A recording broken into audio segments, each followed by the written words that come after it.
but I can still use it. So hopefully this week I can get my site.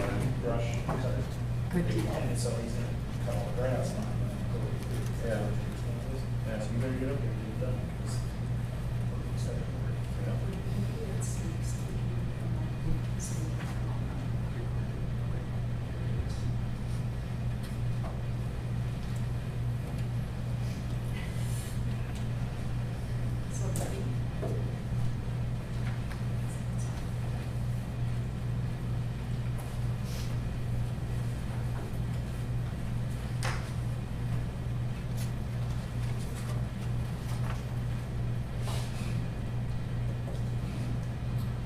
Good evening, everybody. It's September 9th. It is 6 p.m. Will everybody rise for the Pledge of Allegiance?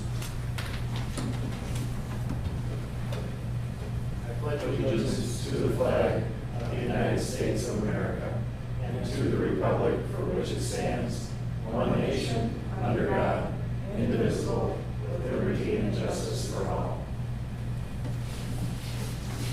Well, welcome everyone. Roll call, we have everybody here, so thank you, gentlemen, for taking time out of your evening. Beautiful day. I would like to get a motion to adopt tonight's agenda, please. I'll make a motion. I'll second. Any discussion on tonight's agenda? Okay. All in favor of adopting the agenda as is, say aye. Aye. We'll move on to the consent agenda. Do I have a motion and a second, please? I'll make the motion. Second. Any discussion on the consent agenda? Any questions? I just have a couple of comments, just kind of for updates.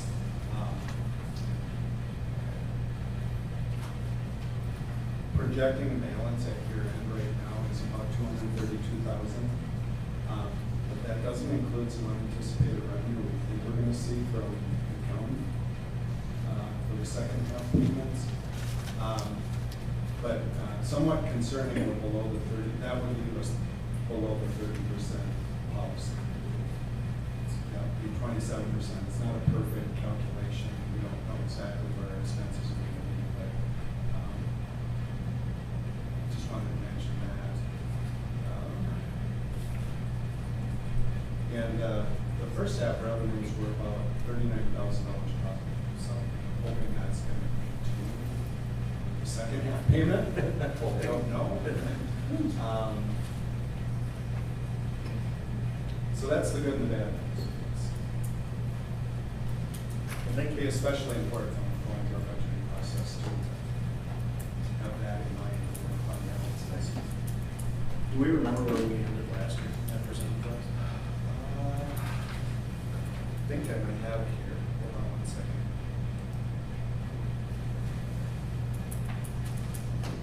I think we were at 290,000 after the audit. So this would be unaudited estimated, highly estimated. So we might be close to that. Thank you, Tim. Mary, anything? No. Trey? Just a couple comments. I see the loans went out for the small business, right? I see capital outlay for account description. Is that what they were coming out of? Or are they coming out of the revolving loan fund, or how does that work? Yeah, it came out of the revolving loan fund. I think that was the only expense line item we had to put it under.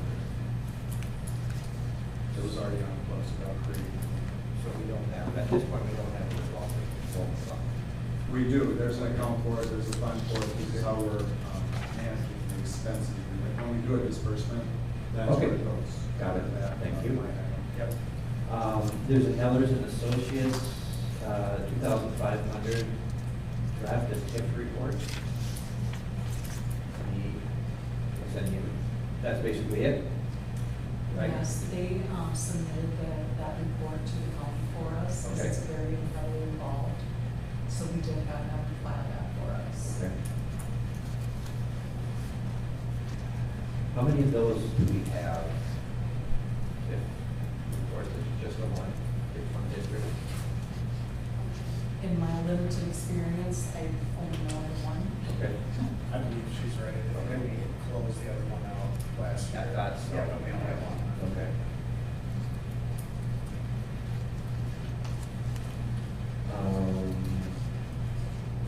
Don't see anything else. Oh, I did see that the utility funds are coming in, you know, from the late payments and stuff, so that was good, to see. And that's all I have, thank you. Lee, anything? No. All right.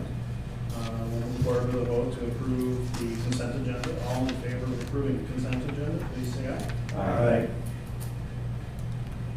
And that moves us to public forum. Dave, if you'd like to come on up and chat, we'll ask you to speak into the microphone just for recording purposes.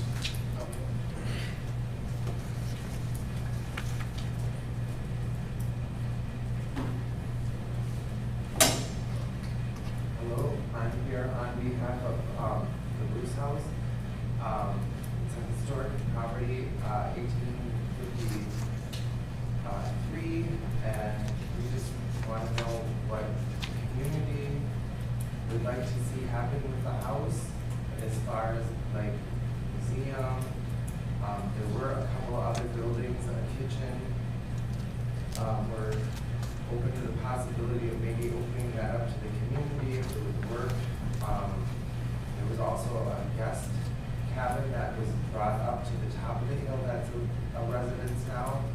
So we have a lot of possibilities and options. We had the board over from the Historic Society of Taylor's Falls.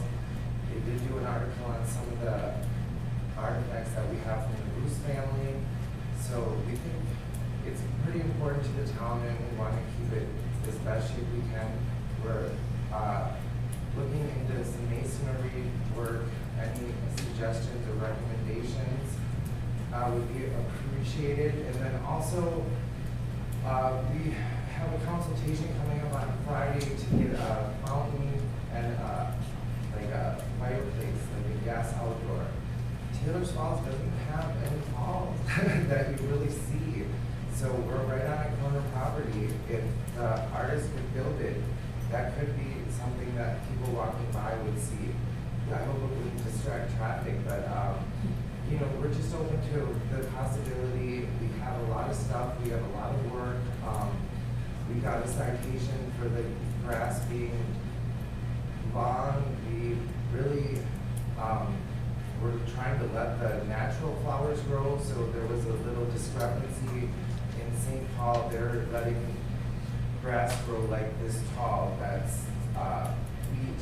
There's different kinds of indigenous grass. Apparently in Laura Ingalls Wilder's time, grass was 3 feet tall. Almanzo rode his horse and that's what grass was. So we're trying to put plantain in.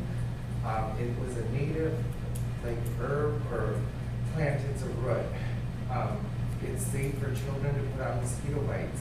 If you get any swelling, it's natural. You put the leaf on, I mean, that's what the natives use. So we have it growing, and that's what we were trying to do is expose that. That'll only grow this tall. So it's not going to be needed to really be watered or maintained, and it's natural.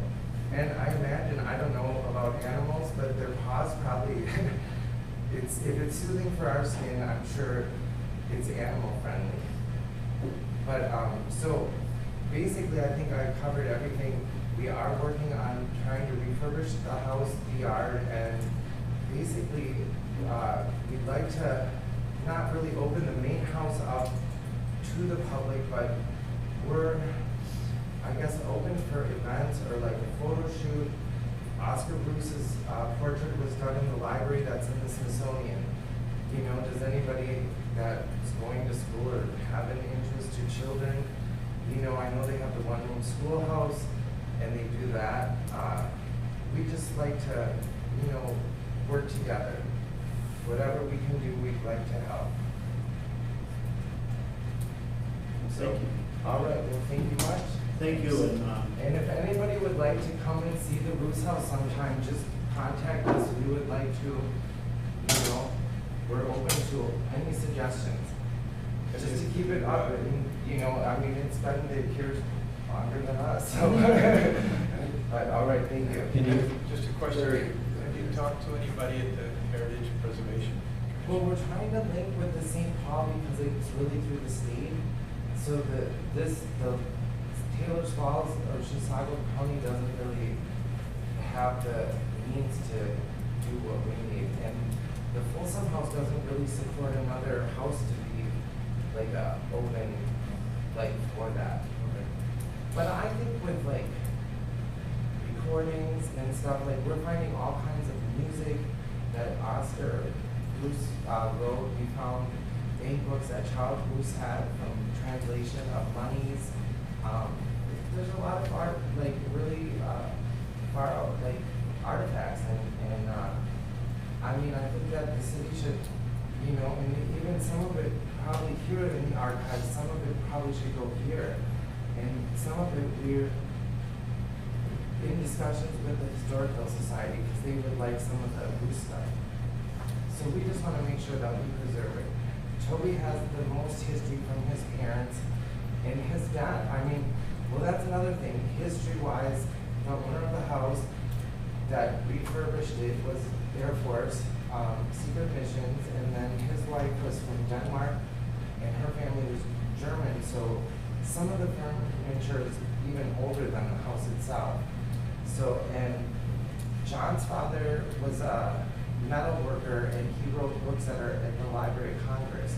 So I think we have some valuable stuff for the city, the history, and for the future, because the history built what's to now and what's going to be for the future, and how it mixes. But I mean, so many people are really interested in like the immigration and how it worked. Well, our house was, they had a maid live there. They brought people in and set up farms. I mean, I don't even understand all of it, but it really is how this community got to where it is today, So I'm glad you guys are all here doing, I don't understand each and every job, but I appreciate it. And I just, really think that we have a gem for the community and we have to preserve it. So that's my appeal, or my news, and I hope I was clear. I mean, oh yeah. Okay. Could you leave contact information Oh yeah. with us or with the city, maybe city staff? And then have you been working with Faye Canaday? Or Yeah. you have that? Okay. Yeah, she wrote an article in thing was Life and Times, I think. Yeah. Okay. So okay, well, Good. yeah, we'll keep going. How often do you guys meet? Every month or? two meetings a month, twice a month. Oh, okay. Well, if, we'll come back or whatever, or try to work on projects, or if other departments or parks and recreations, we're open to whatever you guys think would make it the best. Okay, thank you very much. Yeah.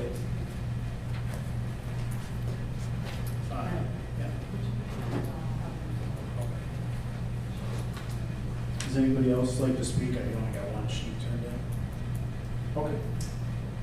We'll move on to old business then. Number one is the utility rate study and results. And Tim, I'll let you take it from there. All right, thank you, Mr. Mayor. A while back, council approved the issuance of an RFP to get proposals on a rate assessment for our enterprise funds, storm sewer, water, and sanitary sewer. And those proposals came back. Kevin, Lee, and I have reviewed them, and what you have in front of you, and there's a couple copies at the back table as well, copy of a spreadsheet that's just kind of a summary and decision matrix that we use to make a recommendation with. The recommendations went out to Abdo, Bolton and Mink, and Erickson North Star. The quality of the proposals were all very good. We scored Erickson North Star a 3 because they actually poured into our old audit reports and added that into their proposal. pretty impressed with that. Qualifications, they're all very well qualified, or we wouldn't have sent them an RFP in the first place, but just to document that. All have very good relative experience. They work with a number of communities locally, statewide, regionally, nationally. They provided, 2 of the 3 provided a schedule, and I'll talk about that in a second. And then we rated the cost as well. So on the schedule, Abdo didn't include a schedule, so our assumption was that what we provided them as an estimated schedule or an agreement with. And the cost really is relative to one another. Erickson came in low, so they got the highest score on that. Abdo came in the middle, and Bolton came in at the highest. I believe part of the rationale for the difference in costs, why Erickson is so low, I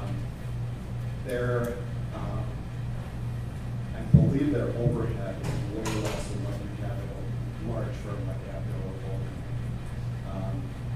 They've done this kind of work for a long time. They grew up in engineering and city operations.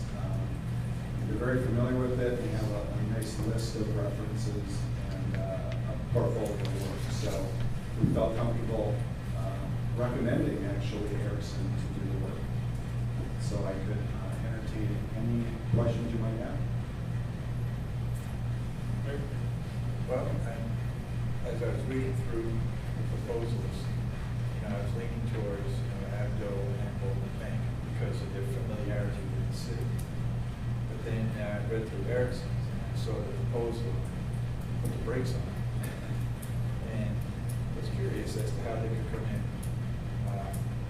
basically happy with the other 2 were proposing. And so your explanation clears a lot of that up. And, can't beat that price. And they had the experience, so I would go with Erickson Northwest. Also because, maybe they're putting some fresh eyes, we help to put some fresh eyes on the city and these rates. Yeah, your last comment, we talked about that too. I thought it might be good to have somebody with a new set of eyes coming in and assess what we have. They can tap into other resources if they need it. But that is a flat rate. I mean, that's not going to go up or negotiate up. Unless we request additional. Lee? Yeah, no, like, looking through them. They're all good, but with a better price, with Erickson, I figured that'd be the way to go. Sure. Yeah. Thank you.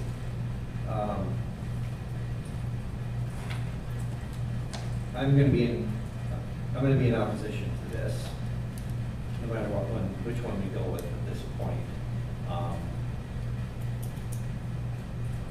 First of all, I want to thank Kevin and the city staff for their work on the RFP. I know those aren't easy. There's probably a template to help out with, but I'm sure that was a lot of work, and I do appreciate their work. And they were following council's request to do that RFP, so thank you for following through on that. I guess I have some questions on what are they doing? What is being done here? From what I understand, it's studying the utility rates, correct? It's an analysis of the utility rates. So, They're assessing the systems as well, and it's a 5-year look forward to see what projected needs there might be and how we might be able to adjust our rates to accommodate any needs. Like we've been talking about, I'm going to get my well numbers mixed up, but there's some pretty major preventative maintenance that needs to be done at 2 of the wells. And I believe that was like $25,000 a piece. Yeah. We've got a World War II era holding tank here that we will have assessed, but what if we need to replace that? So at the end of the day, we'll get a report that projects what our rates will need to be to accommodate the current and future needs of the enterprise funds. So there's a lot of work that goes into just assessing current rates, other competitive rates too. I mean, we don't want to be so far out of the ballpark that we look like, I think North Branch is just kind of ridiculously high rates. But we need to, the enterprise funds need to be supported by the revenues that come in, and the systems need to be maintained. We don't have a capital plan today. I don't know when the last time the rates were adjusted. We did last year, but before that. Elizabeth was able to find a 2014 report, so we're going to scour through that as well. That'll be a good historical document. That was 10 years ago. I'm not sure the rates were adjusted since 10 years ago. And our fund balances, especially water, is dangerously low. That's even without doing any preventive or corrective maintenance. So what would this come out of, this $26,000? Well, my recommendation would be just to split it probably, and have to, we can split it however we want, but it would come from those three enterprise funds. The easiest thing to do would be 50-50. There's not going to be a lot of work in the storm sewer area. Do you think? No. It's mostly the water and the sewer. Yes, I don't know if it's even worthwhile charging that account. So I would say a 50-50 split between the water and the sewer enterprise funds. So it'd be about $7,000 a piece. Sewer fund is healthier than the water fund, although it's not growing.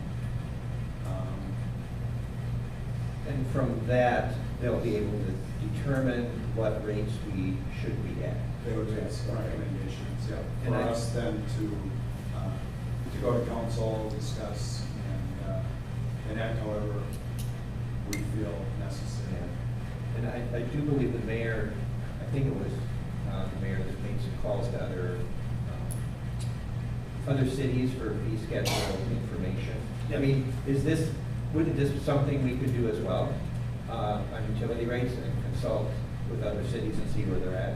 Now, I understand the maintenance portion and the replacement is a different issue, but I mean, a part of this is to make sure that our citizens are fairly assessed. I would assume that's part of it. That's our goal, is to make sure they're fairly assessed for the services they're getting. And I guess I'm more on the side that I think this is something we could do on our own. We could do inside or do some research on our own without passing this cost on to the residents. And on your comment, last year I did, when we decided to increase rates, I polled, I don't know, 5, maybe 6 local communities, and they were all over the board. One from North Branch was charging $10 a thousand for water, the rest were charging $4 or something like that. And they were all in the middle, so there wasn't any real target if you go, that's where we want to be. And we don't know what we don't know. That's kind of the scary thing. We don't know what's coming up or what we should be doing or what we should have been doing 8 years ago. These wells are, one is past due and one is due. And a third will be coming at some point in the future. So it's my belief, and I've worked, in my work life, I was in charge of infrastructure capital. And this is exactly the kind of study, whatever you want to call it, investigation that we would do to assess the future needs of all things infrastructure related. And that's what we made our decisions on. It wasn't anecdotal, it wasn't guessing. It was. What about estimates at a workshop? What about estimates for the capital that needs to be done and maintenance or replacements? And then we just do a workshop in-house with the data that's been collected from other cities. Again, overseeing our rates. We don't know what they're funding, why their rates are what they are. they, for all I know, North Branch has done everything we want to do, and that's where their rates need to be. That's what we assume, right? You'd have to, because we don't know. Right. And, yeah, and I think the residents are making that assumption too, or an assumption that we're being fiscally responsible with their money. That's what we should be doing. I did look at this, Bolton and Mink. It's section F, I'm not sure what page it would be on in the new agenda packet, but they say operation and maintenance expenses for the water, sanitary, and storm utility will be projected based on historical trends and budgeting information provided by the city. Do we have this information? Do we have any budgeting information? We have some, Give them? yeah, we have revenues, we have historical expenses. We have some ideas on what needs to be done in the future, but we don't have all the information. Yeah. So that could, if we don't have it all, that could skew the results. I mean, we just have some information. Is that going to be enough for them? Well, we'll find out. Well, after we spend the $26,000, right? Well, it's not 26, it's 13. Well, for that one, I'm reading from Bolton and Mink at this point, right? Is this in Banyan, this information, or where do we have this budgeting information? Just past? I think it's Banyan. I'm not sure how the utility billing works exactly. I think there's a separate module. But yeah, I think the bills all come out of Banyan. Yes. Okay. The budgeting, I'm not sure. Myself. Yeah, all the reports would come out of Banyan, because that's where we track revenues and expenses. Okay, and we go We back can far go enough back, to do that. we can go back 3 years easily, I think.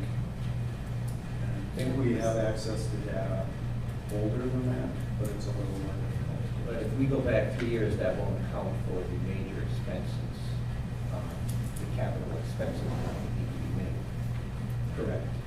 Well, I mean, that would have to be that figured in. need to be made are in the future. Right. So, that's what we'd be identifying and working with. So let me interrupt you, Tim. These fund balances are current for the water fund is 60,000, sewer fund is 112. Yes. Okay, well, those are pretty solid numbers. Doesn't seem like big Well, to split it. Unless Oh, there's- yes. Unless there's some big expenditures coming down the road. Along there. Right. But I will talk also to the fact that over the last several years, the city had relining sewer lines. And once that was completed, those were supposed to last several years. So those should be in pretty good shape. So we're not anticipating major expenditures except for the roads. Yeah, there are some lines that weren't lined. We've got the line coming up the hill that has been failing repeatedly. That's going to need some work. My guess is the bulk of the work will be on the water side. I think that's where we made the least amount of investments since the large initial investments were made in the wells and the Stanley up at the top of the hill. Thank you. I guess I haven't changed my position at this point, but thank you for that information. I think that's something that does need to be taken into account as the capital improvements that need to be made. When I look at this, I guess I'm just looking at, we're paying another corporation $26,000 to come back to us and tell us how much we should be charging our citizens. Well, For these correction, fees, just to correct you again, our recommendation is not at Bolton. Oh, I understand. And I agree with all of it, because I read the Erickson North Star. You were exactly right. And the nice thing that they did is some of the stuff that we could be doing on our own. The first thing they did is they grabbed our audit from 2023 and looked at our fund balance. I mean, that's great. They were really small town centered, and they made a point of that. Which I'll So- say was part of the reason that led us to make a recommendation to actually have a rate assessment to be done, because we realized our balances in the funds were not where they should be. Right. It should be at 30 or ideally 50% of operating expenses if they're not there. So, yeah, I guess that's kind of my position right now, is that if we're looking at fairly assessing these fees for the future and for our citizens. And I think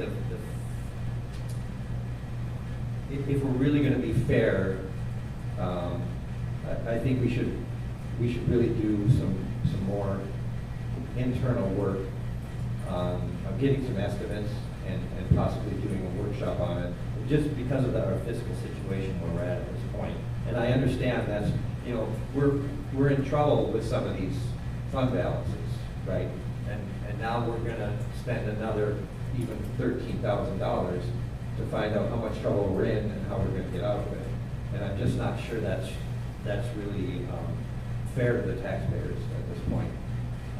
To pay somebody else to do something that I think internally we could do on our own, or at least get a little,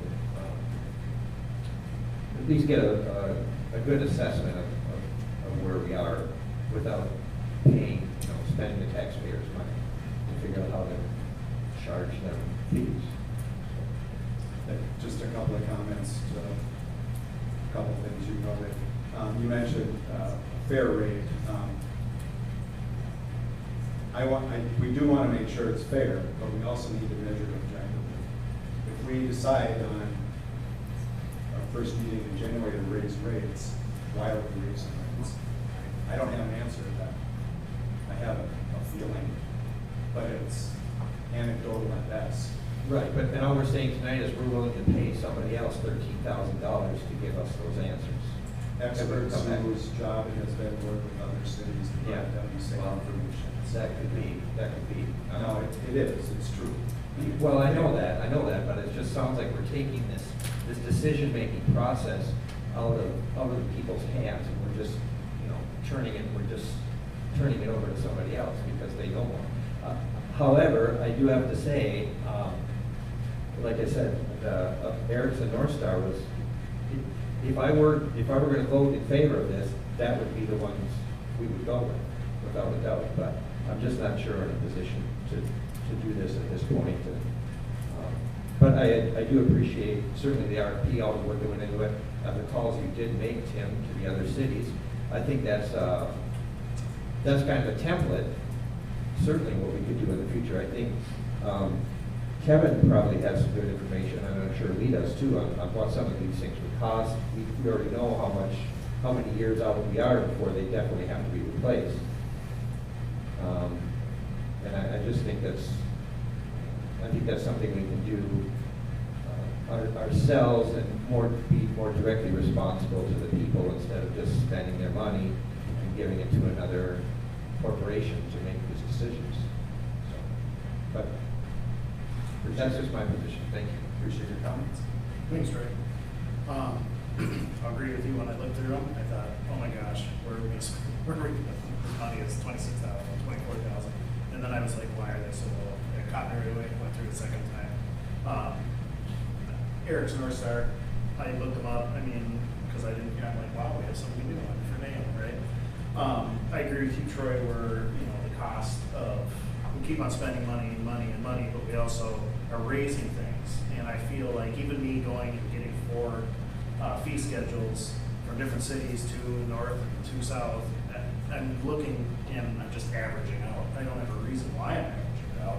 I don't know where the money's going. I mean, if I raise the fee schedule again and we're going to raise taxes again, we're not telling them why we're doing it. And I think that's important. So I guess in my mind, using a company, that's why I would do it, because they're going to tell me what we're doing. I mean, our wells scare me after we've had this conversation during our budget meetings, knowing that they need to be cleaned. We haven't been cleaning them on a regular schedule for a while. And we're getting back on track now, which is wonderful. But if something goes bad really quickly, we're not probably saving money we need to. I don't want to raise anything, to be honest with you, but I sure don't want to just guess. And I don't know anything about sewer. I don't know anything about water. So for me to be at that workshop, I would sit and listen to everybody, but I want somebody leading it that understands it all. I'll learn. If it would save money, I would go jump in that tank and scuba dive and clean it too. But I mean, I don't do that for a living, so, I mean, so. But I bet we could have people pay to watch that. You guys Want can to just get throw me orders in there if I activity come for out. 2025. Big ducky thing, you know.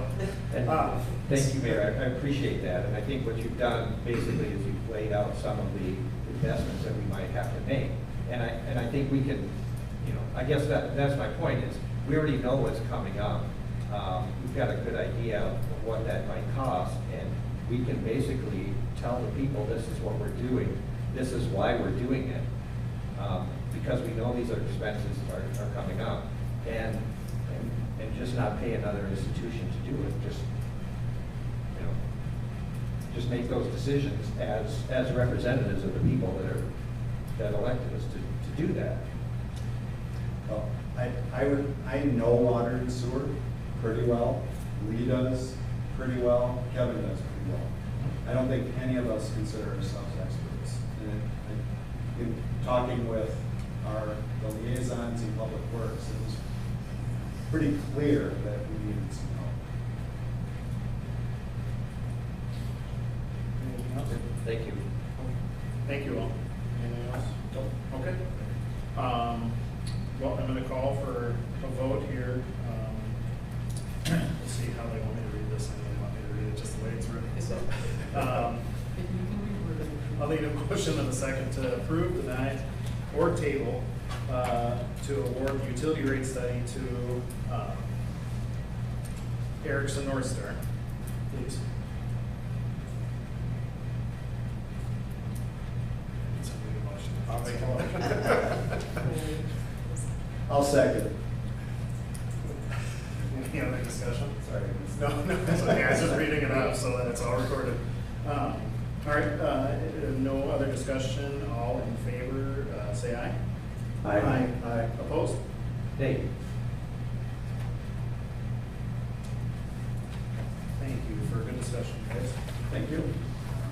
We'll move on to number 2, adoption of zoning and subdivision ordinance replacement. And Liz, I'll let you take it from here. Sure, thank you.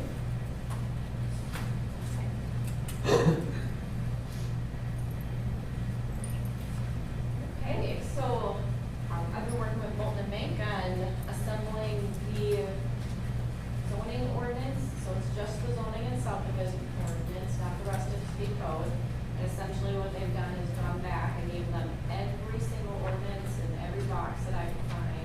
They gave it to Bolton and Mank. We went through resolutions, paper files, and folders, and they assembled it in what they thought was the most accurate ordinance. And then we're gonna adopt that as a whole. So there's that. And then they made minor corrections, formatting, spelling, grammar, and some just general housekeeping. So sometimes you might find like a statement that just didn't fit where it was supposed to because it was formatted, had to go a spot below it. So what we did was we made those kind of changes, but they're not fundamental changes. We're not changing what the rules are necessarily. So Planning Commission had a public hearing. There wasn't much public comment. We got one, and that's in the memo there. All proper notifications were sent out. So at the public hearing, Planning Commission recommended the drafted zoning ordinance at that time.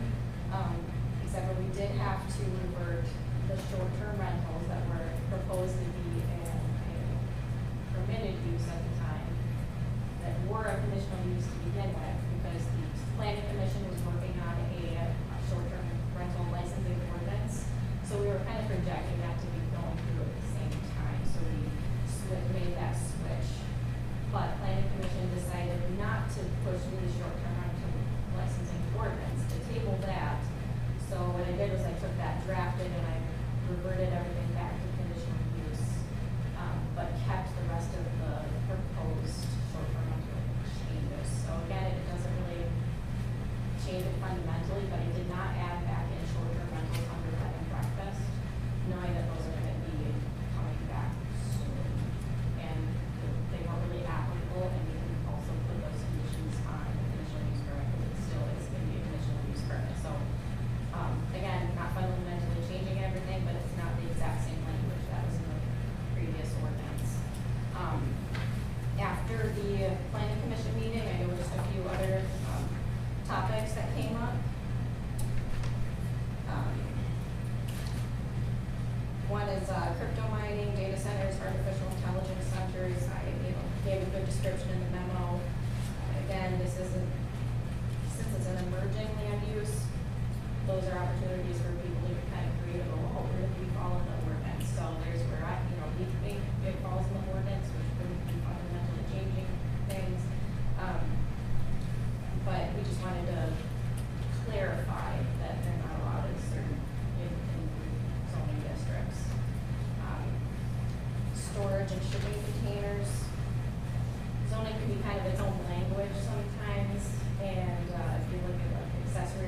chickens. When, the city adopted a chicken ordinance in 2014, they added a separate ordinance in city code, but didn't adjust the zoning ordinance to match their intention of the chicken ordinance. So technically, from the zoning ordinance, chickens are still, they're prohibited, but for the city ordinance, backyard chicken ordinance, they're allowed. So I just read the chicken ordinance, put those zoning districts in the zoning ordinance, just so they're jiving. Again, not a fundamental change, just a clarification. And then the fee schedule, what we did within the ordinance is instead of listing the fees, and this is throughout city code too, we'll change this, so it's not so much work when you guys do your organizational meeting. What was done is like at the end of every section, they list those applicable fees for the section, and then city would have an organizational meeting, update the fee schedule, but not go back to every section and update those fees. So it makes sense to just, in every section, refer it to the official fee schedule. So that's what we're doing now. And in doing that, we noticed that the park dedication fees were not in the official fee schedule. So just adding that in there. So my recommendation is for city council to approve the attached resolution 240900, the replacement of the city zoning and subdivision ordinance with the attached ordinance number 2024-0900, and exhibit A, the zoning and subdivision ordinance chapters 1 through 3, the official zoning map, and just adding that. Oh, I added that as a second motion, so just that. And then 2, the resolution 240901, a summary of the publication of an ordinance establishing a zoning and subdivision regulation in the city of Taylor's Falls. And so that item is so that we can publish, it's a summary ordinance, so we don't have to publish the whole stack, which I think we budgeted for, so we're saving. We're saving money, you guys. Okay, so that is what that item number 2 is for in the memo. And then 3, approve the addition of the below park dedication fees to the official city of Taylor's Falls fee schedule as I just described. So we've got 3 motions needed there. And if you guys could, when you decide, if you decide to pass, just make sure you're very specific and read the motion nicely. Do you have any questions for me? I have a couple, just real quick, can you go over that again, section 2, I noticed, because I did have a question about publishing the notice for the hearing, and I'm not sure if you covered that or not. Oh, the hearing? Yeah. Yes, so the hearing, The yep, hearing was the 26th. yep, the public hearing was on the 26th, so that notice was posted 10 days, if I can pull up the calendar. Is it in there? Well, it says, on this, it says both draft ordinances will be available on the city of Taylor's Falls website by August 22nd. So that's 8 days, right? Between the posting of the ordinances and the actual hearing. And then I'm wondering about the notice itself. Was that 10 Yeah, days? so there's like the contents, and then the notice that there will be a hearing. The notice that there So will be a the hearing. notice that will be a hearing was posted on, let me look at the calendar here. And I'm sorry if I didn't put that in the memo. No, I just want to make sure that people have had an opportunity to. Yeah, so it was, well, you could look at it, 1, 2, 3, 4, 5, 6, 7, 8, 9, 10. So that would have been published in the newspaper on August 15th. So I would have gotten it to Chisago Press on the 12th and published in the 15th. And then I also posted it at the post office and on our bulletin board and on our website. So the notice went into Chisago County, into the Correct. newspaper on Yeah. August 15th. So Yeah. that's the publication that's in. Correct, yeah, that's the minimum required notice. Right, okay.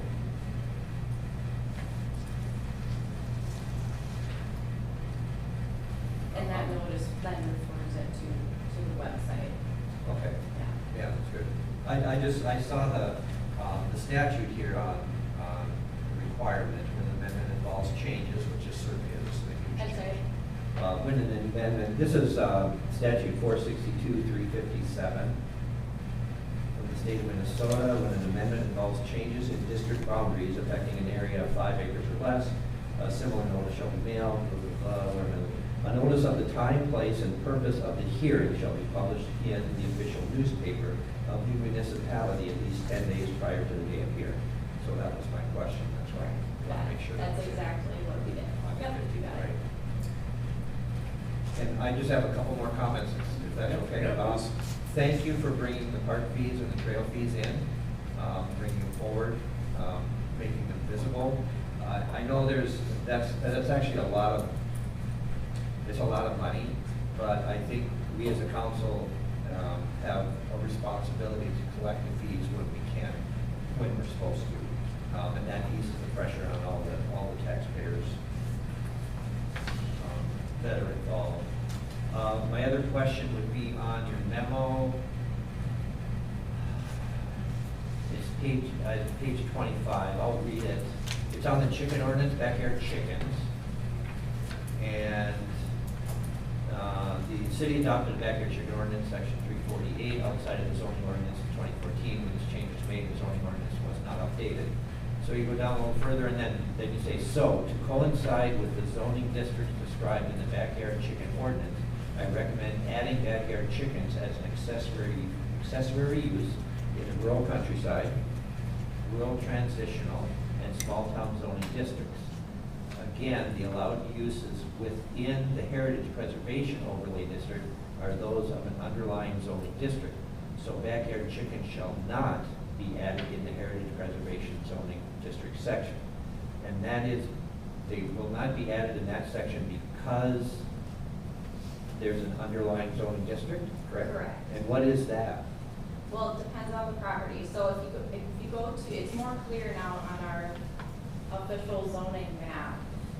So an overlay means there's a zoning district that exists below it, and that can change from property to property. So if you look at our map, you'll see in the Angel Hill area, Okay. some of it, there's just a sliver of it, just a few properties that are actually zoned St. Croix River 1 or 2, Okay. whatever the green one is. And then the rest of it is zoned small town underneath. Okay. So in the chicken ordinance where it says you can add it, so where the intention of the ordinance as it was written is for backyard chickens to be allowed only in small town zoning district and the rural ones. That doesn't include the St. Croix River district. Right. So you can't add, and it would just complicate the ordinance because that's just how the overlay works. It automatically defers to the underlying zoning district. So there's some properties that are zoned St. Croix and there's some that are zoned small town. So the ones that are zoned small town can have chickens. The ones that are zoned St. Croix cannot. Right. So that's why you can't add that language specifically to the heritage preservation overlay. Right. So it's just more of like a mechanics thing, how the ordinance works. Yeah, and I guess at the first time reading this, I'm going, oh my gosh, anybody on, in heritage preservation is not allowed to have chickens. And that's not the case. Correct. The case is, the reality is because heritage preservation is an overlay, or at least Angel Hill is an overlay, as long as it's overlaying a small town district, Correct. then And then it's not a problem. yeah, and then as you can see, like the progression of the zoning map, and this is why it's important to properly update your maps too. So we had a 2008 map, and then we had a 2011 map, and it looks like they just whited out and added the preservation overlay in it, Yeah. which kind of like visually erased the base zoning district. So I took a highlighter and colored them back in. Yeah. Until we get a nice official map that looks a little more professional, just so that it shows those base zoning districts under the overlay. Right. I guess, yeah, and that's fine. You can see where, when you added the emphasis on not being in heritage preservation, somebody can go, The well, language. wait a minute. Right. But the reality is because it's an overlay and people might be in a small town zoning district, it's not an issue, Correct. right? Okay. Thank you. Lee? Well, it looks good. Okay, thanks for all the work. Thanks for hiring a lot of it out. I want to thank you for taking on the rest of it though, because I don't know if we spoke about this, but Bolton and Mink exhausted what they allowed for hours. And so they were supposed to come part of their, and that's where it was kind of scary with this one, like, can they just not show up or not finish? I don't agree with them not, you know, if you bid out a thing, you bid out a thing. If you go over, it's your fault. Well, they weren't going to rectify that, so I appreciate you taking on the rest of it and putting more work on your desk. So, Thank you. thank you. Anything else? Good job all the way around. I agree, but I do have a couple questions. Mhm. Just, one is for my own, make sure I got this right. So no substantive changes were made. That would require a whole different process. That'd be like the next step, correct? If we wanted to change an ordinance, go through, if we didn't think it fit, we'd have to go through it. So now when we're making these changes, I did ask Jenny about it, because in the name of transparency, I don't want people to think that we are, because it is language change, but again, not fundamentally. But no, this would be an opportunity. She said we could put things in there, but you want to point them out. Right. But I wanted to stick with the objective of it, because I know we need a lot more adjustments. You know, we could have, you know, done, you know, said, oh, I want to change this or I want to change that, but just one step at a time. Keep things very close to what they're supposed to be. Keep things going with the intent of the existing ordinance was the objective. This gets us back to So we're the not base. trying to sneak, you know, there's a lot of talk, you know, we're not trying to sneak anything, any new contents really in, and any changes that were not, you know, to the T are specifically pointed out in the memo, so Thank you. just to be transparent. And does this complete the work with Bolton and Mink? Okay. And then just from education, so a summary posted, or public notice, the summary is adequate as long as you have the documents available for the public, whether they be hard copy, electronic, correct? That's my understanding, and Okay. then we have the record of what's passed, so I think that'd be a better question for Fritz, but I Yeah, think that is we're correct, and that's covered. specifically allowed in the statute.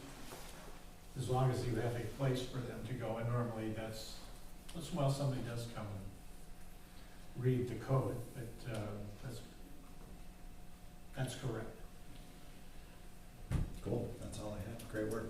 Thanks, I'm excited at the version of I am too, and I do want to thank you for all your work that you've done on this. It's Herculean, I guess is the word.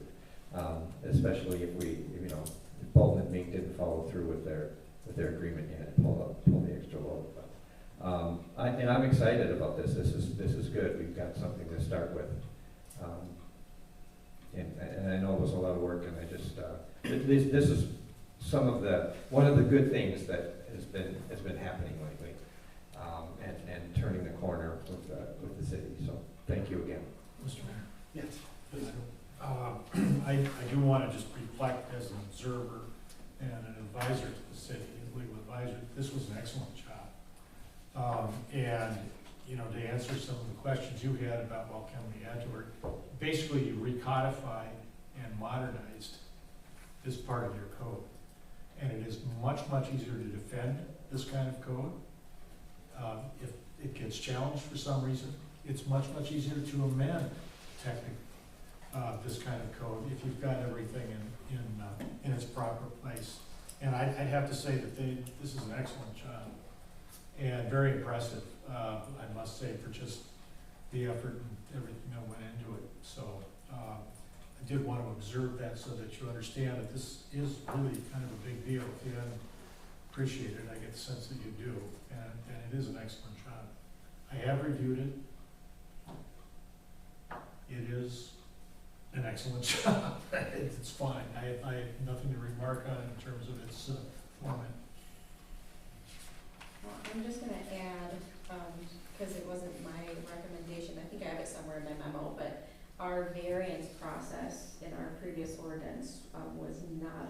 to state statute and a language, Fritz, that we couldn't legally follow. Like if somebody applied for variance, you know, last month or whatever, I couldn't follow our ordinance process. I would have had to dig around in the state statute. I'd have to figure out how to do it because our process was essentially like illegal. So one of the major changes that they did make is they updated the variance section to state statute. That was a significant change as well. Well, I would say it is a meaningful change, if I could say something, but it's not a huge change. So it's something that you wouldn't have practiced, and if we've been advising you as to what to do or not to do, we would have had you follow the statute anyway. So the difference, there's some differences in definition in terms of what's allowed. It's a little bit more flexible, I would say, now than it used to be. But it would be viewed as a minor change, and this is actually probably the change most cities have had to make in their codes. And the then last an 3 optional years. change, yeah. Thank you, Chris. So just to clarify too, I know we're gonna vote here for a second, but moving forward now, if we adopt this tonight, then zoning and planning can start going through it, and that's what you want to do with them, in case we need to make changes, add, or whatever. Yeah, That'll be the next any process. fundamental changes on how, you know, I know they wanna look at accessory buildings, but they essentially wanna go through chapter by chapter and just update each section. It's good to do that routinely, especially with emerging land uses. Things change over time. And I'm sorry if I don't have the word, if somebody, let's say they're in violation of this now, like, and they have been, how do we adjust that? I mean, how do we work with somebody who's in violation of this code now, the way it stands? How do we apply, retroactively, do we apply that? How does that work? Well, in theory, it's not different. But it depends on the violation. Let's take containers. Yeah. Let's take containers, like truck, trailer containers. Yeah. Let's take that for example. Yep, so that example specifically, those were never allowed in the first place. We're just pulling that into a language that's more clear for the average person to understand. So for that, we didn't change. So, but it kind of goes back to how long has it been there? When they did it, were they in violation of the rules at the time? So we do have to go back and look at the rules at the time. And then there's like the 10-year mark. If like somebody put a structure there and it was there for 10 years, then we follow a different set of rules that's like non-conforming. So I guess it's the answer is it depends on the situation, on the violation specifically. If I can follow that, it's kind of a technical question. And a city code, at its heart, is the accumulation of all of the ordinances on specific points. And a code becomes sort of its own entity. After 2 years in place, when these amendments are in place, that question no longer can be asked. That question is presumptively the law in the city or the code in the city that goes backwards and forwards at that point. But the underlying premise of the code are those ordinances. So if you were to get an enforcement question, let's say right now, and somebody got a clever lawyer and they said, well, wait a minute, you just passed that, it doesn't really apply. Oh, yes, it does. The ordinance number of the prohibition was from this time, and that's the underlying source for the code. So there's no lapse here, I guess is the point. I think that was your question. Yeah, yeah. Yeah. Did I help? Yeah, that's good. But, and that kind of goes back to record keeping too, because even within that 2 years, which I didn't know about, thank you. You're welcome. It's good, you need to maintain good record of your amendments and changes, and we'll be doing that moving forward. Well, and it's one of the reasons, Mr. Mayor, again, if I can, it's one of the reasons why codification is so important, because it creates a presumptive document that is in this day and age easy to put in an electronic format that anybody can get at, as opposed to having, like it was when I started, there were cities that you had to go in and actually weed through all of the, and if you had a good administrative staff, they had it all nicely organized, but you were still weeding through all of the different ordinances. That's the whole idea behind codification, and having that structure in place, and then going back and going forward, modernizing it. But This is great. I mean, I'm just, All right. We'll need to, any other questions? No. Any? No? Well, we have three things to vote on, so I'll need a motion and a second for 24-09-00. I'll take that, how about if I take that one? Okay. I make a motion to approve, deny, or table the attached resolution 24-09-00, the adoption of city zoning and subdivision ordinance replacement with the attached ordinance number 2024-09-00 and Exhibit A, the zoning and subdivision ordinance, chapters 1 through 3, the official zoning map, and official fee schedule. approved. Do I have a second? That was the second. Oh, Well, sorry. Is it approved, deny, or, no, I think you meant to say approved. Say approved. You know, you did the same thing on the last, I'll make a motion to approve it. There you go. Approve what? What I just said. What Sherry has so expertly recorded. Actually, that was Liz. And Troy, you second? I will second, yes. Any further discussion? All right, all in favor say aye. Aye. All right, the next one will need a motion and a second to approve resolution 24-09-01. Who would like to read that one? I'll make the motion to approve resolution number 24-09-01, a resolution of the City Council of Taylor's Falls providing for the summary publication of ordinance number 2024-09-00, an ordinance of the City Council of the City of Taylor's Falls, Minnesota, replacing the zoning and subdivision ordinance. That's the one we just did. Oh, I thought it was The one below. 09-01. If you go to the first page where it says old business, if we just stick to what they put, Okay. What page number is that? 87. 87. Resolution It's all over it. 2024-09-00. The first one was the same number though, it was an ordinance, the second one is a resolution, correct? Should have stopped me earlier. Page 87. I just like listening to you. So this is the second one. Yes. I will make the motion to approve resolution 24-09-01, a summary publication of an ordinance establishing zoning and subdivision regulations in the city of Taylor's Falls, Chisago County, Minnesota. Do I have a second? Second. Any discussion? All in favor say aye. Aye. And our third final. I will make that motion as well, if I may, to approve the amendment of the below park dedication fees to the official City of Taylor's Falls fee schedule. The park dedication fees are as follows: park fees, $1,450 per dwelling unit for a newly created lot, and trail fees, $350 per dwelling unit for a newly created lot. Do I have a second? Second. Thank you, Larry. Any discussion on those fees? Anything? All right, all in favor say aye. Aye. All right. We will move on to new business, sidewalk repair in 3 locations. Tim? Mr. Mayor, may I? Oh, please. So, on item number 1, you guys did the same thing with the approve, table, deny. Should we clarify that she meant approval? What we voted for, or five. Yeah, when you made a motion, it was, Oh. you need the same. I I think the feel like it's intention gonna was. I think, if I may, Mr. Mayor, I think everybody understood that they were voting to approve, and my guess is that the minutes will reflect that. Yes, they will. So I don't think that that would necessarily be necessary. Although you're welcome to do it again if you like.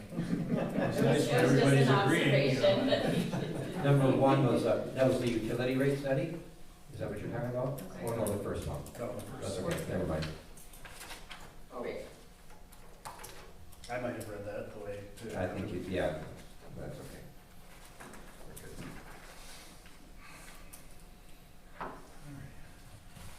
Okay.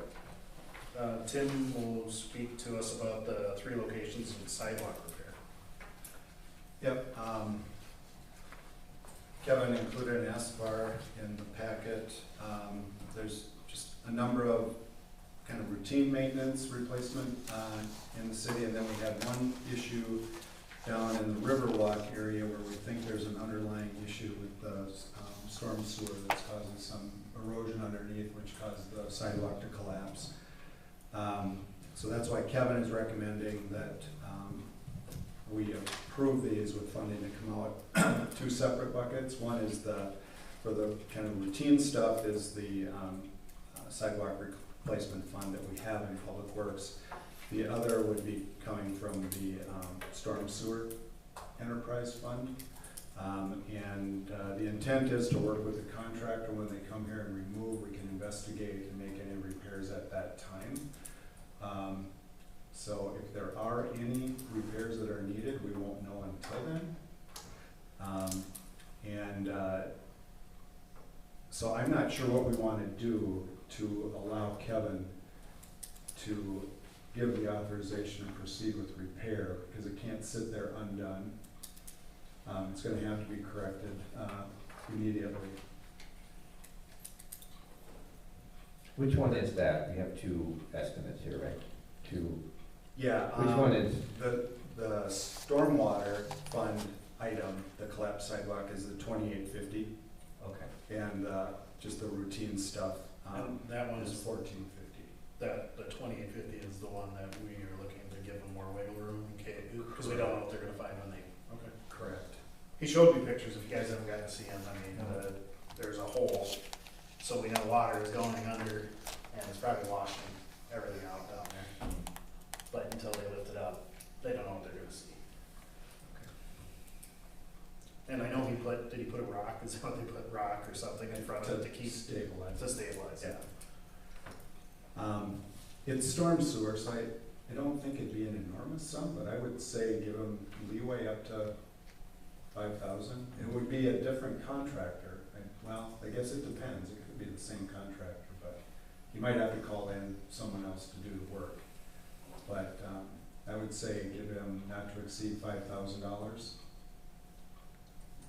That's what I was thinking. The stormwater fund is in pretty healthy shape. Put it away, but I think there's almost $40,000 in this stormwater fund.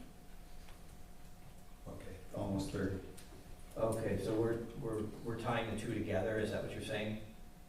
When you talk about the five, not to exceed 5,000? For just the, Just the second one. Okay, because we, Right. all right, So the then- first one is just maintenance, right, okay.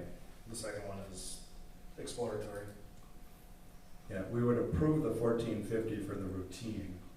And then we'd approve not to exceed 5,000 for the stormwater damaged component of the sidewalk in the Riverwalk.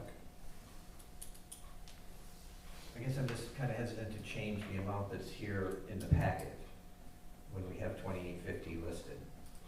That's, Well, that will be Yeah. the sidewalk cost, okay, but then there's but an if they additional. find that there is a breach in the stormwater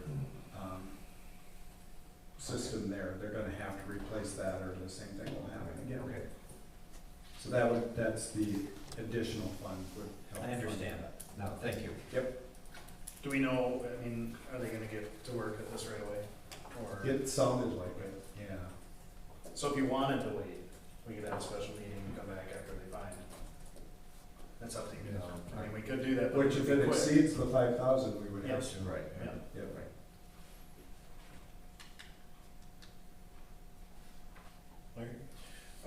Well, I think we should go ahead with this with the reasonable amount of not to exceed $5,000, because we have to fix the sidewalks, they don't want anybody to get hurt. And the other sidewalk is, yearly replacement issues. So I would be in favor of doing all of this work and not to exceed the $5,000 on the boat tour sidewalk. Thank you. So I can make a motion that we approve funds in the amount of $1,450 to go towards sidewalk repairs, and that would be out of the Public Works Sidewalk Replacement Fund.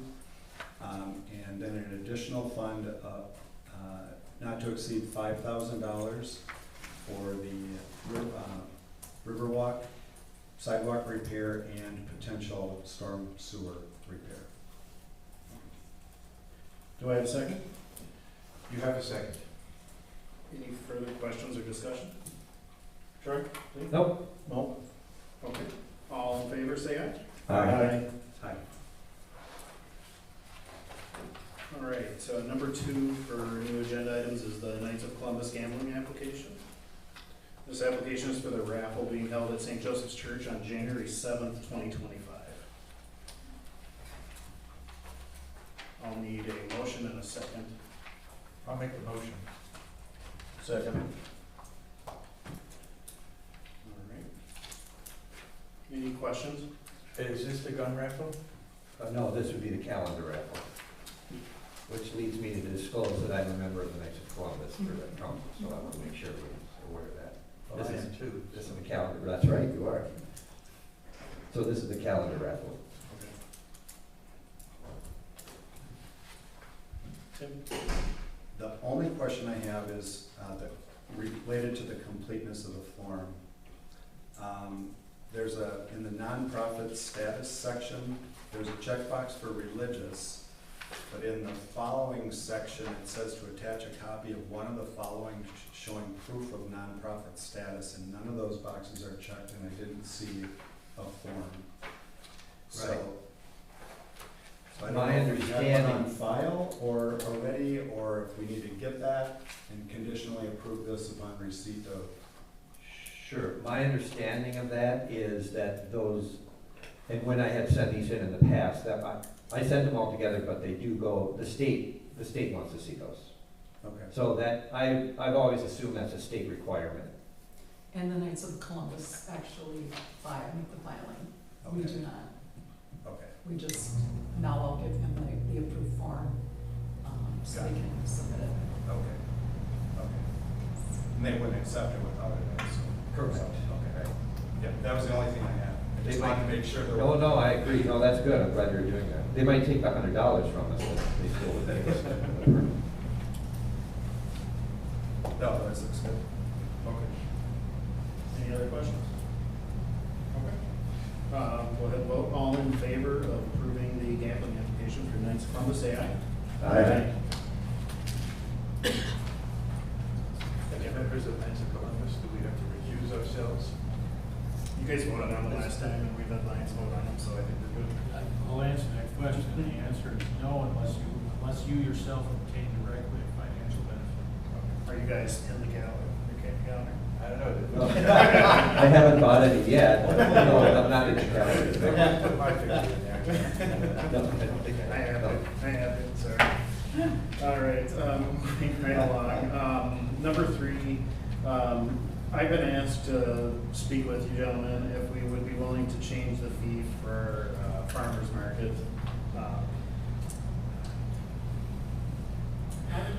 May I make a suggestion? That we add another category for that specifically, rather than try and encompass that under solicitor or peddler. I'd like to see its own designation.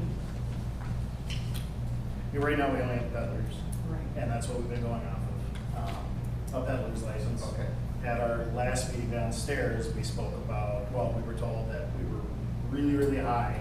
It was $44, I believe, for a peddler's license for the weekend. And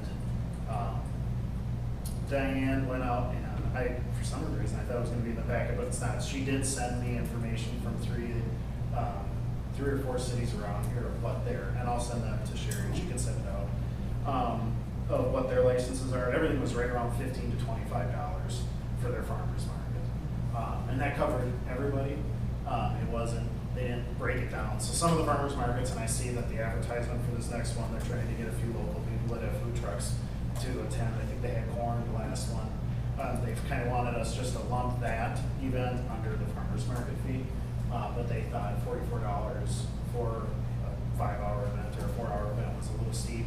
compared to what other, and I know Mall One charges nothing. It's the gas station that puts it on. And she said that, so she didn't call the gas station to see if they charge anything, but I'm just trying to remember the entire email. So I apologize, it should have been in here, I must have dropped the ball on that, but she wants us to see if we would go down to 25 is really what they were asking, or less. So What are we charging now? we have, okay, so that's a good one. The first one, we didn't do anything because it was a city event during Wanigan Days, so we did not have to charge anybody anything. We found that information. The second one, I opened my mouth at the first one, and said, I'm so glad it's going really well. Don't worry about it, we'll waive the fee. And I did that. So I got us into the last one that just happened. I opened my mouth and I said they shouldn't have to, because we're starting it up. In my mind, I'm thinking businesses, we're starting something new. So I didn't go to the second one, so I didn't open my mouth. I actually went down this last Sunday thinking it was a Sunday because we wanted to shop, but, so that going forward, there's, one thing we found out is three farms can show and they get free licenses if they're selling food from their farm. And that's a state statute that's found. Okay. But after that, even another farmer would have to pay a fee. And I guess she did ask the people that have been coming and they said they wouldn't come for $44. Right. And I get it. I mean, we're new, right? We're not packing it in yet, so I mean. So this is per vendor. This would be permanent. And so we haven't charged anything now. Right. So now we're getting ready to, coming up in 2 weeks. If I may, I'm really excited about this, and I kind of agree with you. Let's get this thing rolling. And my next question was going to be, when would this be effective? And I don't have a problem with just waiting until next year.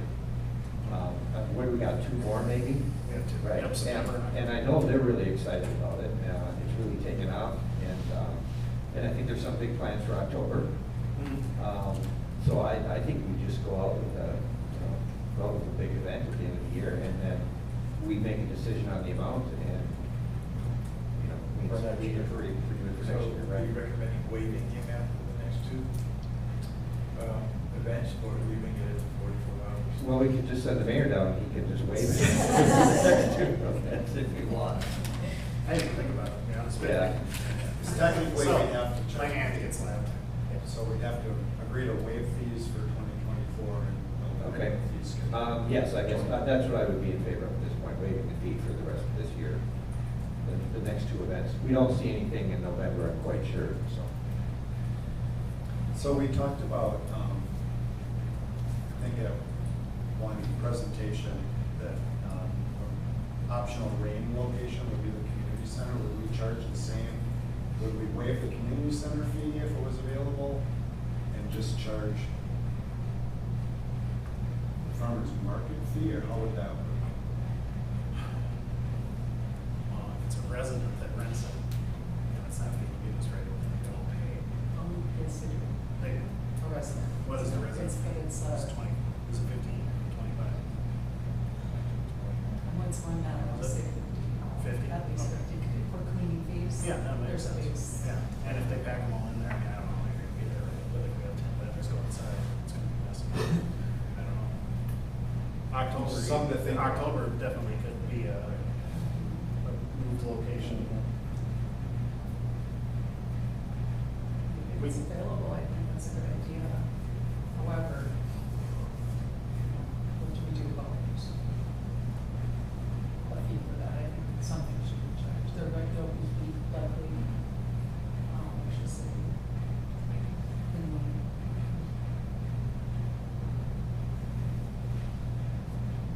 Here's my, why don't we charge $25 for the rest of the year, both days, so $50 total to the farmer's market. So they can collect donations from all the vendors, and they can give us $25. And then a new fee goes into effect in January. If it went inside. Yeah. Yeah, if it went We're not, inside. yeah, I guess my point is, we're not losing any money right now. We're gaining, an attraction, we're gaining an event, we're creating an event for next year, and I think that should be our focus at this point, and just, okay. And just use 2024 as a springboard to hopefully something that's will be stable and bring revenue, but that'll be next year. Well, we have decided to waive fees, so that wouldn't be there, so they would, yeah, they just have to get together and, So, community center. yeah, okay. So In case of it. Yep. We could just let them know. If you move into the community center, Okay. it's green, this is what the fee would be. And I'm sure they would all be able to donate $5 and Okay. pay the $50 for I community see. center. Otherwise, we We do have those eaves there too, overhangs, so. But, yeah, Well, right now, you have to have some advance warning, because what if they're all set up and then it starts to rain? yeah, and you make a good point, Larry, because they're ready for inclement weather when they come. I mean, canopies, sandbags, they know what they're doing, so just let her go. they're gonna take a hit So anyway. just let them know. Yeah, if it's available, they can use it, it's one of the, I mean, it's not our decision. Yeah. Yep, so, okay. You're right. Sure. Okay, so do we want to postpone changing the fee until next year? And we'll worry about that when we get to the fee schedule? Do we want to do that, or do we want to And wait for wait back for to the 20 year. Yeah. I will Waive all fees related the farmers market. Okay. I'm sorry. I don't know. Sorry, I know you're I think the point will get across with farmer's market, but I always like to tie things in with the language of the existing ordinance. And I'm just gonna make a staff recommendation of wording it as, peddlers which, fall under section 22007 farm and garden products exception. Those are the applicants you're waiving the fees for.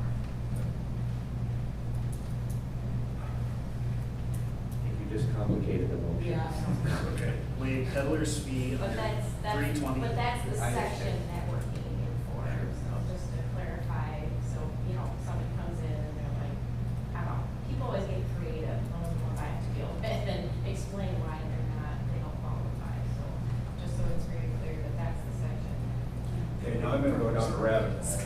What if somebody else wants to peddle their stuff and it's not part of the farmer's market? That's why I want to word it with what you just read and say farmer's market in it. Don't we kind of have somebody in charge of that, though, don't we, right now? Mhm. The farmer Christine, just taking names, she's aware of who's coming in. But she's with the EDC, so. Yeah. But I'm just thinking if Dan down the road here wanted to sell peaches Yeah, it doesn't, at Heritage Park Party, on another day. Yeah. oh, Right. Because that's what we're opening it up to, really. Right, Unless so we're is very your- specific Is your about. intention for that specific event, or for all farmers, farm and garden? Was These there are specific events. These are events. No. Well, you're really asking us to waive the fee. You asked us to Lower, and so lower to $25. Might be Is that easier. fair though? To leave it for just that specific, Event. I would say anywhere where they can, do a farm and garden products. And is it fair to not waive their fee as well? I think we're going too deep. Yeah. Yes. They're gonna have We're only snow in have 2 2 months, months left. and so I think we just Yeah. waive it for any farming. Okay. Take our chance. And if we get 100 of them coming up here and barking, oh well, we'll see if they make any money. Right. I think they like some peaches. are there any cannabis issues with this? Well, that would probably fall under farm and garden products exception. It would, but It's it's not. agriculture. It is agriculture. It's not open yet though, right? Let's keep going. Okay, yeah. We just got that on Let's move YouTube. on, I guess. Okay, sorry. No, I mean, sorry if I got pigeonholed. I just kind of look for, this is gonna kind of lead into the long-term fee schedule change, and when you're doing that, you wanna make sure that you're very intentional with what language you're putting in there. How about we? I've seen CBD at farmer's markets. How about we waive the fee through October? Okay. Perfect. Sounds good to me. Okay. they still require to come and get the, whatever we call They it. have to do an application or permit, but they It's just. an application Christine sends out. Okay. We're just waiving the fee, and just waiving it for those specific. But if some random person came in, they would still have to come in and apply. Yes, they have to go there. So it's not gonna be random, So this is uncoordinated. Specific to Christine's farmer's market. Yes. What's the attempt to? I'll make the motion to approve waiving the fee for the farmer's market through October of 2024. I will second that. Any other discussion? All in favor, say aye. Aye. And again, I don't ask for nay because I can hear everybody, so. All right, moving right along here. I have a few things here. Number 4, I was approached by a few organizations just recently. The first one is the CLYF, the Chisago Lakes Youth Football Association. And transparency, my oldest does play on the Wildcats for 5th grade.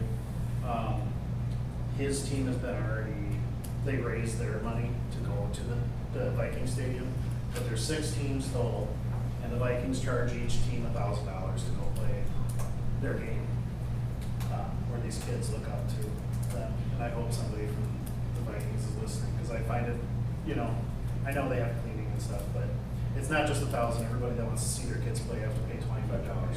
Okay, so, but I want to do, we talk a lot about how we lost our identity as a community when we lost our high school. It was before my time. I was in middle school when you guys lost your high school here, but I see that, and I think I've been in my mind trying to figure out how we can get more involved with Chisago Lakes. So I thought I would ask you guys if you could make a donation. I'm not asking for a full donation. We can use the charitable gambling on this because it does deal with the children. If we write the check out to Chisago Lakes Youth Football Association, and it might help some of the other teams out there that have not raised the money for funds. And if they do, they can keep it and help those teams next year and so on. So I'm asking for your thoughts. Can we open a motion? and then- Yeah. Do you want me to, I'll make the motion since I put this on here. Make a motion that we donate the dollar amount to Chisago Lakes Youth Football Association to play at US Bank Stadium. Do I have a second? I'll second Lee, you had a question? Yeah, what's the fund and balance in that? Is it charity? There is $22,945. No. 51 cents. I'm sorry, what fund is it? Charitable game. What is 22 things? 803.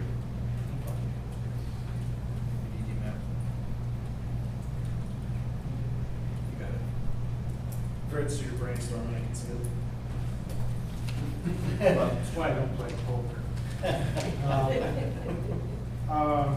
Well, Mr. Mayor, I think if you're taking that from charitable gambling proceeds, that isn't an allowed expenditure. That the wheels turning, that was the noise you were hearing. Is that normally an expenditure like that is not appropriate for a charity or charitable event or organization. So the question got answered as an appropriate expenditure for charitable funds, as long as it benefits community members. So the issue I have with it, there are a couple issues that I have with it. It opens the door to other organizations asking us for money. We've got LARA, we've got the Chisago Lakes Hockey Association. There's probably a tennis organization, a basketball organization, I mean, go down the band organization. I think we're really opening ourselves up to it, and appreciate the fact that your child plays on that. I support this, all these groups. I just don't think it's our place to give money to when they have other apparatuses to fundraise. And And my major concern is what's next and where we're at. Is how could we say no to the next group that came in? The funds are there.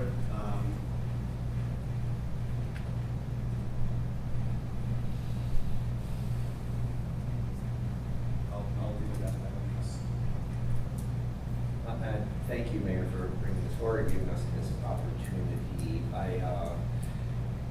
I guess I see community involved. We talked a little bit about PR, improving our PR, public relations in the community and in the River Valley along Highway 8. And I just, on this particular one, I don't see how that does it.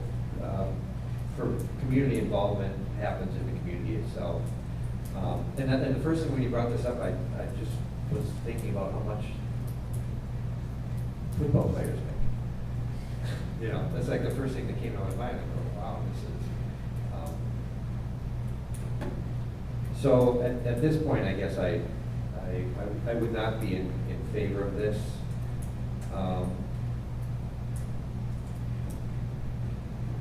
I would like us to focus more on the discussion we just had on the farmers market and local events. We talked about the fire departments and working with Elm Lund and Schaefer Township and different things like that. And I guess that's just a better, I see that as a better focus for us at this time. Larry? Well, just from a realistic point of view, it does set a precedence for all the other groups to come. Who you say no to, who you say yes to. So difficult as it is to not support the youth of the community and have to say no to this.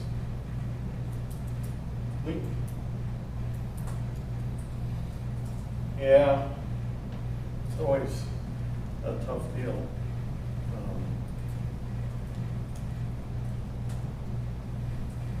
I've seen where that happens, where once you get into it, then it's everybody. Yeah, I have to pass it. Okay. Sounds good. Well, I won't even move forward with voting on that, but I did my due diligence I needed to ask. Below number B would be the Chisago County Historical Society. You guys at the last minute got this given to you. This is the letter that came to Sherry, came to me. They're asking for $1,000 depending on our population, and they said city, the size of Taylor's Falls, they feel 1,000 was correct. And so I'm going to tie C into this too, just as a discussion purpose. I thought to myself, well, if we donate it to the Chisago County Historical Society, we better sure donate to our own. And so I put that one down there. They did not come to me and ask, but I put it down there just because. Has the Chisago County Historical Society told us what they're going to do with this, or is it, okay, we continue to expand our community partners in history initiative. The goal is to bring unique stories from cities and townships, restore and maintain historic artifacts, and host community events.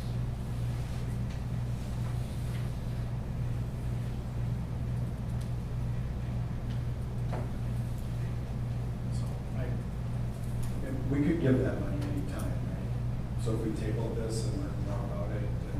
Yeah, most definitely. Yep. I mean, I just know they sent this to me, and I was like, you can put it on here just because otherwise I would forget. Let just throw this out. If we make a decision tonight, how about 500 for each?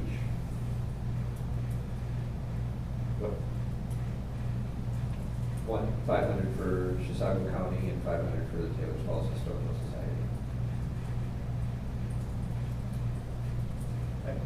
Can I ask? Yeah, Maybe Fred's, because I don't know the specifics of the charitable gambling. Is this something that could go? It's another nonprofit. Right. Right, so our gambling funds could go to this. Yeah, I mean, you're leaping both feet into the gray area of the law is what it is. I mean, it's not clear, but is, everything I've seen and read says that this is the sort of thing that would be allowed. It's a community activity or community organization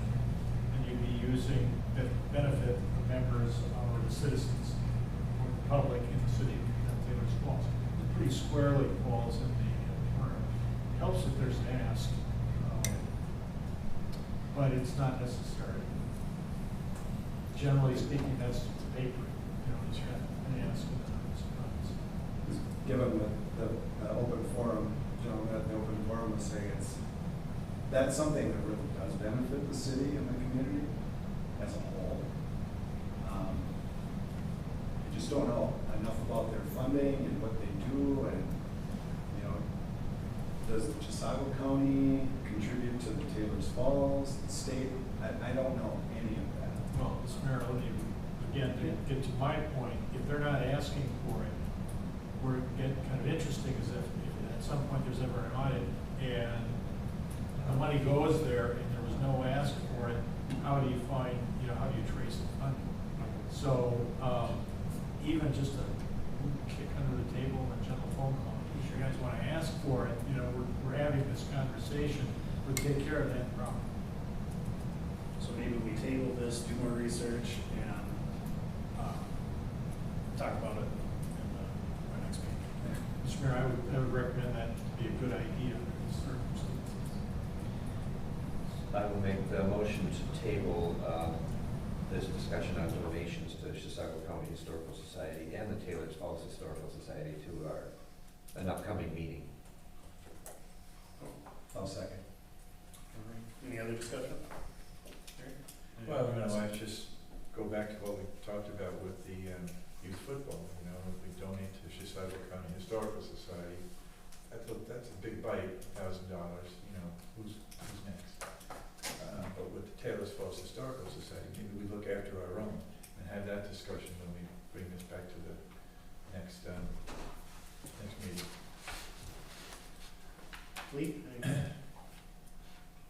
No, I'm good. Okay. All right. It might even be worthwhile to have a representative from each come in and talk to the council. Yeah, tell us what you do. I'll contact them. Yep.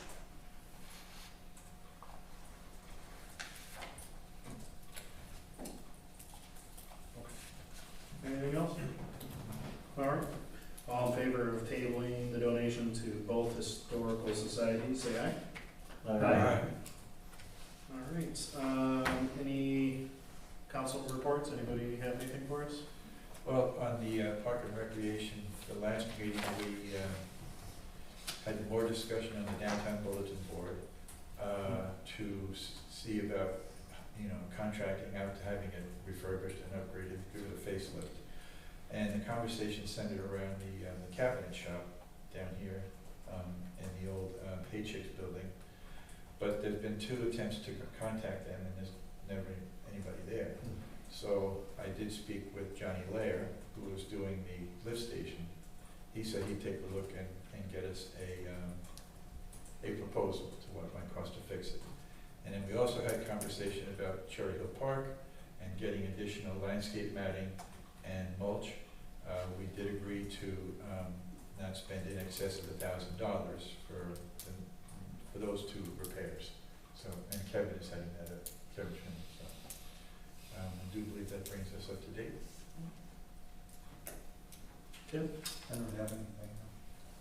Charlie? No, farmer's market on Sunday, if anybody can make it, the word out. Sherry, you had something that you wanted me to remind you to say, but I don't remember. I'm sorry. Michelle and I are getting a bank card. It's actually gonna be a debit card. We are only requesting one. And I will be the overseer of the card. Michelle said I don't want to be handling the account as well as the card, so that will be my responsibility, to be used for, miscellaneous items that staff may be reimbursed for. It's just easier. The limit on the card? We don't know yet. Okay. We just received the paperwork on that. Okay. But I certainly can get that from them. Is it debit or credit? We are getting a debit, so it goes right into the account. I guess it's up to the council you know, but we already have limits on expenditures, don't we? Thousand. On the staff, Exactly. okay. Just an update. Yeah. So would we use that for registration for event, trainings and Yes. those sorts of things? Hotel reservations, coffee, so, you know, supplies for elections, things I run to Walmart for that, those kind of things. So when we approve the fire department to go to a training, we could use that card to do their registration? If they want to, yeah, we don't usually see their registrations, but that might be something we can change. Right. It'd be easier for Michelle doing reimbursements. What have you been doing now, reimbursing with checks? Yes, and so And saving sometimes your we have to receipts. wait weeks and Yeah, your credit card might come due in between Yeah. there, and so would just be ideal. and what about online banking? Are we waiting for them to send a statement and then we get the check to them on time to pay off the balance? How is that going to work? Or is it just right out of our account? It's just right Okay. out, yeah, just like your personal. Okay. Yes. Okay. Our next meeting is September 18th, so we'll be back here.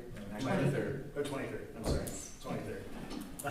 It's okay, we'll catch up. Thank you. So September 23rd, we will be talking about our budget that's going to the county by the end of the month. So that is what we'll be discussing. That's the hot topic amongst some other things, but I'll need a motion and a second to adjourn. So moved. I'll second. All in favor, say aye. Aye. Thank you, everybody.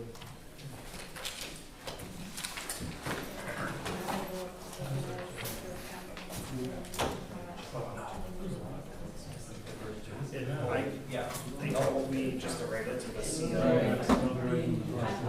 If you go to that website, yeah, just CLY. Yeah, but yeah, one on the bottom, so I'm not sure. So to do, I find it sick. doing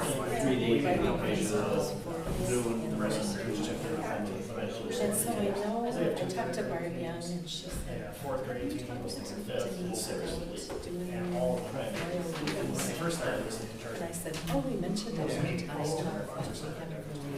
haven't really done anything with it. Not a whole So I lot. just I thought, just had oh, another meeting is there today. something like, we should we could have access to the papers and pull together a book or, I don't even know what. Started on Wednesday, How many is times your to meeting do it.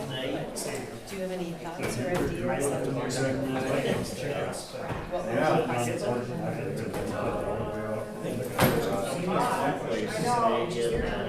on what Yeah. Yeah, you do, you know, you're taking all. Middle pay Right, right, because there's like 40.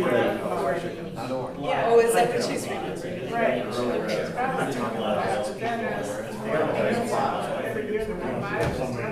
Right, Yeah. right. Sometimes. And I especially have some sort of anthology. Just a little profile. Yeah. It's not Yeah. Something I just, of I was the like, family, big stuff. And then we do something from the And you should see, there were a couple of years ago, I didn't do it, because I'm not just.